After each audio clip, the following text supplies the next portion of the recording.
오늘 말씀의 제목은 구별된 시간입니다. 우리가 지난 시간에 아이성에서 이스라엘이 실패했던 그 실패의 자리가 바로 정복과 승리의 자리로 바뀌는 이 장면을 보았습니다. 한마디로 이스라엘이 이 땅에서의 실패를 이 땅에서의 성공으로 주님의 은혜 가운데 이끄는 장면이에요. 그런데 오늘은 거기와 바로 이어지는 장면으로서 이 땅에서의 실패를 성공으로 바꾼 장면이 영적으로 무너졌던 자리를 예배의 자리로 회복하는 이 장면이 바로 이어져서 나옵니다. 분명 우리 성도에게 있어서, 신자에게 있어서 이 땅에 누리는 모든 성공과 모든 즐거움과 모든 성취는 하나님께서 주시는 지상의 복이에요. 그리고 말씀에 보면은 하나님은 이 지상의 복을 우리로 하여금 참으라고 하지 않으시고 누리라고도 하고 기뻐하라고도 말씀하십니다. 8장 2절에 보면은요, 하나님께서 아이성을 정복할 때에 이스라엘에게 허락하신 것이 있어요. 오직 거기서 탈취한 물건과 가축은 스스로 가지라. 여리고는 첫 성이었기 때문에 하나님께서 가지시겠다라고 말씀하셨지만 여리고 이후에 아이성부터는 하나님께서 허락하십니다. 승리를 맛보고 쟁취를 맛보고 그리고 그 안에 성취 때문에 감사하라라고 말씀을 하시는 거죠.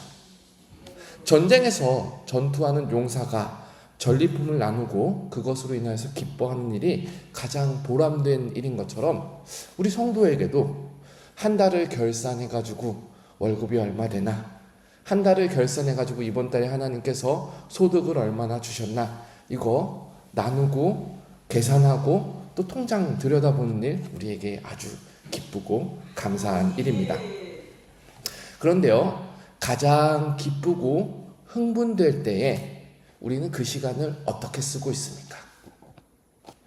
오늘 본문에 보면은 이스라엘이 가장 흥분되고 기쁜 시간을 보내고 있어요. 아이성에 있던 왕을 처형하고 이제 온전히 아이성을 다 가진 시간이에요. 그런데 만약 이스라엘이 성취와 성공에만 빠져가지고 기뻐했다면요, 본문은 이스라엘이 전리품 나누는 장면들을 굉장히 부각시켰을 거예요. 근데 성경을 보니까 전리품을 취하는 장면들은 27절에 아주 조금 소개합니다. 아주 조금씩 합니다. 오히려 본문이 정말로 중요하게 생각하고 집중하는 시간은요, 이스라엘이 예배하는 자리입니다. 여기서 우리에게 가르치는 말씀의 의도가 있습니다. 우리가 정말로 기뻐하는 곳은 어디인가? 소교리 문답 1번에 우리의 인간된 목적은 무엇이냐 했을 때 하나님을 영화롭게 하고 하나님으로 인하여 즐거워하는 것이다. 우리가 정말로 하나님으로 인하여 즐거워한다면 하나님께서 이 땅에 누리게 하는 모든 복을 감사하되 그 감사한 가운데 가장 먼저 예배의 시간을 떼어놓을 수 있어야 합니다. 축복과 승리가 감사한 일의 전부라면 예배의 시간을 구별할 수 없습니다. 그러나 아무리 전쟁 속에 살아간다 할지라도 하나님으로 인하여 기뻐하는 사람은 전리품마저도 뒤로하고 하나님께서 취하게 하신 이 땅의 기쁨의 자리를 뒤로 하고서라도 예배의 자리를 가장 먼저 찾을 수 있는 것이죠. 사랑하는 여러분, 우리에게 있어서 예배의 자리가 이와 같은 자리가 되기를 소원합니다. 하나님, 우리가 정말로 하나님 한 분만으로 즐거워하는 사람들이길 소망합니다. 세상 만사 제쳐두고서라도 하나님 앞에 예배하고 찬양하고 기도하는 일이 너무나도 행복해서 나의 유익을 잠깐 내려놓고서라도 뒤로 하는 것이 설령 하나님께서 우리에게 맛보고 누리라고 하신 세상적인 복이라 할지라도 우리는 하나님 때문에 즐거워하기 때문에 이 자리에 나와서 예배합니다. 이것이 바로 우리의 모습이 되기를 정말로 간절히 소원합니다. 오늘 본문 속에서 이스라엘이 예배하는 모습과 하나님으로 인하여서 즐거워하는 모습 속에서 우리는 그 사람들의 특징을 발견할 수 있어요. 첫 번째 특징은요, 기록된 대로 제단을 쌓는 사람들입니다. 30절에 보면은 이스라엘 사람들이 전쟁 이후에 에발산에서 제단을 쌓는데요, 31절에 어떻게 제단을 쌓는지 나옵니다. 31절, 이는 여호와의 종 모세가 이스라엘 자손에게 명령한 것과 모세의 율법책에 기록된 대로 제단을 쌓는데요. 물론 뒤이어서 세부적인 이야기가 나옵니다. 쇠연장으로 다듬지 아니한 쇠돌, 그러니까 자연석을 가져다가 제단을 쌓으라고 모세가 율법에 기록을 했어요. 하나님의 명령인 것이죠. 성경에는 왜 쇠연장으로 다듬지 아니한 쇠돌, 자연석으로 제단을 쌓으라고 하는지 이유가 나오지 않아요. 그런데 정말 중요한 것은 이유야 어찌 됐든 간에 원리를 다 이해하지 못한다 할지라도 하나님께서 말씀을 통해 기록하고 명령한 바가 있으면 우리는 그것을 통해서 예배를 드릴 수 있어야 합니다. 왜냐하면 예배는 우리의 것이 아니라 하나님의 것이기 때문입니다. 물론 성경의 말씀이 현대의 기독교 장로교 예배에 대해서 통성기도 해라, 대표기도 해라, 말씀은 몇 분 해라, 찬양은 언제 해라, 성신낭독은 어떻게 해라, 이렇게 이래라 저래라 이래라 저래라 성경이 세세하게 다 말해주지 않아요.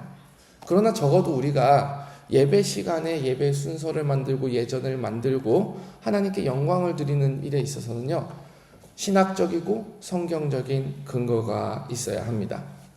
요즘 젊은 세대들의 예배를 보면은 점점 형식을 없애가는 모습을 볼 수 있어요.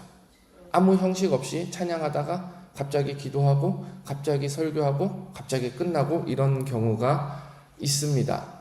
물론 젊은 세대가 그렇게 예배하는 데에는 형식이라는 틀이 그들에게 고리타분하게 느껴지고 괜히 권위적으로 느껴져서 우리는 자유롭게 예배합니다 이런 모습으로 나아가는 이유도 있을 거예요. 그런데요, 저는 이 형식은 그릇이라면은 마음은 내용이라고 생각을 합니다. 아무리 맑은 물이 있어도 그릇이 없으면 그 물은 흩어져 버려요. 아무리 그릇이 깨끗하고 예뻐도 담을 내용물이 깨끗하지 않으면은 그 그릇은 빈 껍데기에 불과합니다. 예전에 형식이 중요하듯이 우리 마음이 중요하고 우리 마음이 소중하듯이 그것을 담아내는 예전의 형식도 정갈해야 합니다. 원하옵고 바라옵기는 우리 교회가 말씀의 근거에서 예배 모범을 잘 만들어가는 교회가 되기를 소원합니다. 두 번째로 이스라엘 사람들의 특징이 뭐냐면은 율법을 기록하는 거예요. 물론 돌판에 새겨서 기록하지만 저는 이 기록한다라는 말이 깎아서 만들다라는 표현이 있거든요. 기록한다 할 때. 우리는 기록한다 할 때 연필이나 펜으로 눌러서 쓰잖아요. 이스라엘 사람들은 기록한다 할 때 깎아서 만든다라는 말씀이 있습니다. 적어도 율법을 기록하는 것, 말씀을 새기는 것은 우리의 삶의 모난 부분을 말씀의 모양에 맞춰서 깎아서 만드는 일이 있어야 되는 거예요. 언제 이 사람들이 율법을 기록하지요? 전쟁터 한가운데예요. 여리고를 치고 아이성을 치고 그 다음 자리로 나아가야 되는 전쟁터 한가운데예요. 전쟁터 시작하기 전에 심기일전하는 것도 아니고요. 전쟁이 다 끝난 다음에 축하하고 감사하는 것도 아니고요. 전쟁 중에 재정비하는 시간에 잠깐 쉬어야 될 시간에 예배의 자리를 따로 떼어놓고 그 앞에서 우리 마음을 말씀 가운데 깎아서 만들어가는 것입니다. 전쟁의 승패는요, 하나님 편에 서냐 마냐예요. 하나님 편에 서서 온전히 하나님의 것이 되느냐 마느냐예요. 우리는 영적인 치열한 전투 속에, 삶의 치열한 현장 속에서 날마다 살아갑니다. 우리의 이 전쟁은 천국 가는 그날까지 끝나지 않을 거예요. 그럼 여러분 어떻게 승리하시겠습니까? 하나님 편에 어떻게 서시겠습니까? 나의 모난 모습을, 나의 삐뚤어진 모습을 말씀 가운데 깎고 말씀화되어 있는 모습은 더 반짝반짝하게 닦아서 하나님의 영광을 반사할 수 있도록 가다듬어가는 것이 우리의 예배인 줄 믿습니다. 이스라엘은 이 전쟁터 한가운데서 구별된 시간을 들여서 하나님께 예배했습니다. 그리고 35절에 보면 그 예배의 시간에 이스라엘의 온 회중과 어린아이와 그들 중에 동행하는 거류민들, 이방인이라 할지라도 이스라엘 편에서 하나님의 편에 서고 싶어하는 모든 사람들이 말씀을 듣고 말씀 가운데 하나님을 온전히 예배하는 시간이 되었습니다. 여러분, 우리에게 있어서 예배는 어떤 의미입니까? 사랑하는 여러분에게 있어서 지금 이 시간 하나님께 드리는 예배는 어떤 의미입니까? 우리에게 있어서 예배는 구별된 시간이길 소망합니다. 가장 분주하고 바쁠 때라도 하나님 편에 나를 구별해서 드리겠다. 이렇게 구별된 시간이길 소망합니다. 또 어떤 의미입니까? 우리에게 있어 예배가 감사의 고백의 시간이 되었으면 좋겠습니다. 내가 세상에서 가장 즐겁고 가장 원하는 소원이 이루어졌을 때라도 그 기쁨과 흥분을 잠시 잠재우고 하나님 앞에 하나님께서 하셨습니다. 하나님께서 이것을 허락하신 은혜에 감사합니다. 고백하는 시간이 되기를 소망합니다. 또 마지막으로 우리의 주권을 내려놓는 시간이길 소망합니다. 어렵고 낙담할 때라도 취하신 이가 하나님이시니 내 주권 또한 하나님께 온전히 바칩니다. 이 고백의 시간이 되기를 주님의 이름으로 소망합니다.